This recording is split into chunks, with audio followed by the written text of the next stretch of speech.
छू।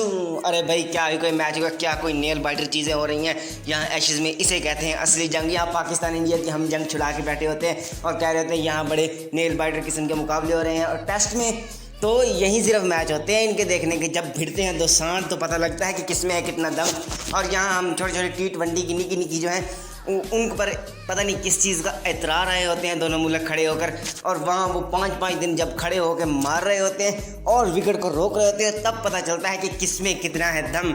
लेकिन यहाँ हम 50 ओवर का मैच खेल लिए 4-4 ओवर करा के बड़े कोई फन्ने खां और लुतरू बने होते हैं और हमें किसी चीज़ का पता तो है नहीं। और जब बारी आती टेस्ट की तो हक के आते हैं, चाहे हम हो चाहे अगली टीम भारत हो।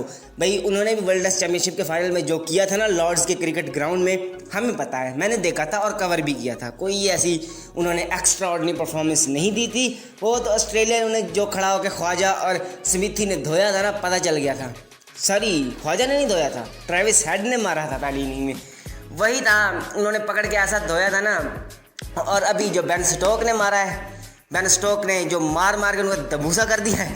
और कोई पता नहीं चल रहा था, पूरे ऑस्ट्रेलिया वालों का जो था सिट्टी पिट्टी गुम हुई पड़ी थी। उन्हें नहीं पता चल रहा था कि किस तरह इस बंदे को आउट करें। उन्होंने आधी पिच पे मार के गेंदें जो बेचारे को आउट किया इतनी मुश्किल से।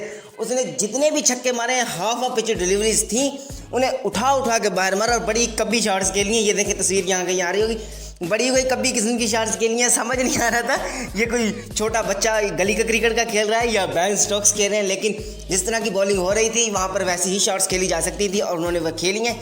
और अकेला सिंगल हैंडेडली मैच को लेकर चला गया है दूसरी तरफ। पता चल रहा है कि बंदे की क्या क्लास है। उन्होंने 2019 के एशेज़ में भी कुछ ऐसा ही जो है परफॉर्म किया था और पूरे के पूरे ऑस्ट्रेलिया को दंग कर दिया था।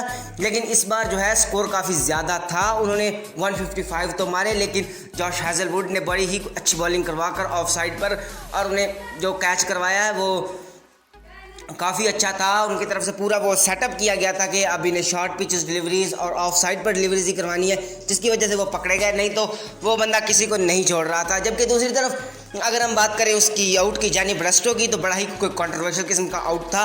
जहाँ तक मेरी नज़र में देखा जाए तो वो आउट वाकई ही था, क्योंकि बॉल जहाँ तक देखा जाए तो वो जो पीछे थे कैरी ने बॉल फेंकी तो एकदम से फेंक दी, उन्होंने नहीं पॉज लिया था यार, मैंने देखा है। और हाँ, जो ब्रेस्टो थे वो कुछ ज़्यादा ही जल्दी चले गए, इतना भी जल्दी नहीं होता। और अगर लग रहा है कि ऑस्ट्रेलिया वालों ने नाइंसाफ़ी की है या चीटिंग की है, तो इंग्लैंड वाले भी कहीं कम नहीं है। हमारे साथ भी हज़ारों बार इंग्लैंड की तरफ से और दूसरी टीमों के साथ भी हुई हैं नाइंसाफ़ियाँ। अपनी बार पे जो है सभी अच्छे बन के बैठ जाते हैं, जब दूसरे की बारी आती है तो रोने बैठ जाते हैं। यही तो सबका शार है, चाहे वो अमीर हो, गरीब हो, गोरा हो, चिट्टा हो, काला हो, हरा हो, लाल, नीला और पीला हो, चाहे जैसा भी हो, अपनी बारी पे बेईमानी कर लेते हैं। जब दूसरा करता है तब रोने बैठ जाते हैं। यही बातें होती हैं। जबकि दूसरी तरफ जब मैच ख़त्म हुआ तो फिर वो हमारे ख्वाजा साहब को पकड़ के बैठ गए। वो जो उन्होंने अपने सो कॉल्ड लिबरल बिठाए होते हैं लोग, वो जो रॉयल किस्म के पर्सनल्स होते हैं, उन्होंने पकड़ के हमारे ख्वाजा को ही लगानी, 2-4 बिश्ती करनी थी उनकी। और कोई तुम्हें दिखाई नहीं दिया? हाँ, तुम्हें देसी ही टकरते हैं सिर्फ, बड़े कोई घटिया किस्म के बंदे हो तुम भी। वो तुम ख्वाजा पुत्र को जानते नहीं हो। वो कोई, मैं थोड़ा सा शर्मा गया होगा, नहीं तो ख्वाजा तुम्हें रख के दे ना। मैं जानता हूँ ख्वाजा उसको मजाक कर रहा हूँ। वैसे ख्वाजा बड़े ही अंत किस्म के बंदे होते हैं। उन्होंने तुम्हारी सुन लिया ख्वाजा साहब ने, तो समझ लो कि वो किसी का क्या कर रहे हैं, एहसास कर रहे हैं और थोड़ी तमीज़ में है। क्योंकि अगर वो उन्होंने तमीज़ की जो शलवार कमीज़ पहनी हुई उतार दी ना, तो तुम अंग्रेज़ों ने नंगे होके दौड़ना और फिर तुम रोओगे बैठ के। जबकि दूसरी तरफ वही हो रहा था कि जो सब स्टुअर्ट ब्रॉड ने भी शुरू कर दिया कि इज़ दैट बॉल डेड और नॉट, और carry you always be remembered for this फलां टीर अमकर यमकर। कुत्तों की तरह भौंक रहे हो तुम, पता तुम्हें किसी चीज़ का लगता नहीं है। खुद तुम्हारा बंदा बाहर कुत्तों की तरह भाग रहा था, और फिर जब बारी आती है और कहने लग जाता है यू विल बी रिमेंबर्ड। फिर ये चीज़ जो है क्रिकेट स्पिरिट के ख़िलाफ़ है, तो इस चीज़ को इलीगल कर देना। तो लीगल क्यों किया हुआ है? आईसीसी को क्या दिखाई नहीं देता कि इस वजह से झगड़े पड़ रहे होते हैं और क्रिकेट स्पिरिट माँ बाप के बीच में घुसाई होती है किस चीज़ का। मैं कहता हूँ लोगों ने अपनी अजम्पशंस लगाकर क्रिकेट के जो स्पिरिट्स बनाए हुए हैं, और जीतने के लिए तो कोई टीम कुछ भी करती है।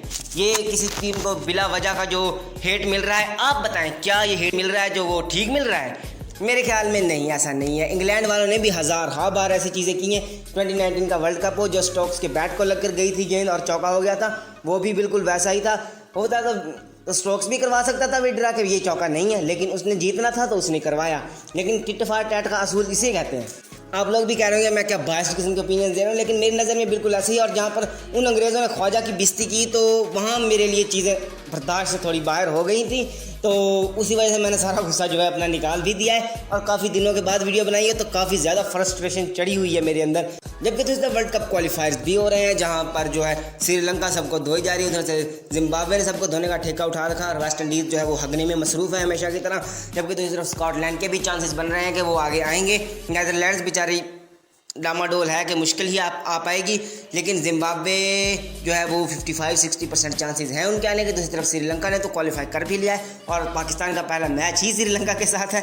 देखते हैं कि इस बार हम वर्ल्ड कप में क्या करते हैं उनके खिलाफ, क्योंकि एशिया कप में तो हमने बहुत बुरी तरह मार खाई थी, लेकिन वो T20 था तो थोड़ा कर सकते हैं हम इस चीज़ को मैनेज। लेकिन 50-50 ओवर्स का जो होता है फॉर्मेट थोड़ा बड़ा आता है, तो जो बैटर होता है वही निकल कर आता है और वही विनर बनता है। तो इस तरफ पाकिस्तानी प्लेयर्स ने काउंटी में भी काफ़ी ज़्यादा जो है हल्लाशेरी मचाई हुई है और टीम को जो है पहले ओवर में ही 4 विकेटें निकलवा कर दे रहे हैं और हिस्ट्री के बड़े से बड़े बॉलर्स को बीट करते जा रहे हैं। लेकिन जो बाकी बॉलर्स हैं वो ही उनके कीते के किराए पर पानी डाल रहे हैं और टीम को भी हरवा रहे हैं। जबकि दूसरी तरफ इमाद वसीम ने बहुत अच्छी बॉलिंग करवाई थी और अब तो मेरे ख्याल में जो है वो वापस भी आ रहे हैं। शाहीन शाह अफरीदी जो श्रीलंका के खिलाफ टेस्ट वगैरह खेल रहे हैं उनके लिए वो आज से मेरे ख्याल में उन्होंने कैंप ज्वाइन कर लिया होगा, क्योंकि पाकिस्तानी प्लेयर्स ने भी बाकी प्लेयर्स ने भी कैंप को ज्वाइन कर लिया है। तो आज से मेरे ख्याल में शुरू थी ट्रेनिंग। अभी 1-2 दिन में चले जाएंगे और फिर पहले जो है वार्म अप मैच होगा और फिर 2 टेस्ट खेले जाएंगे।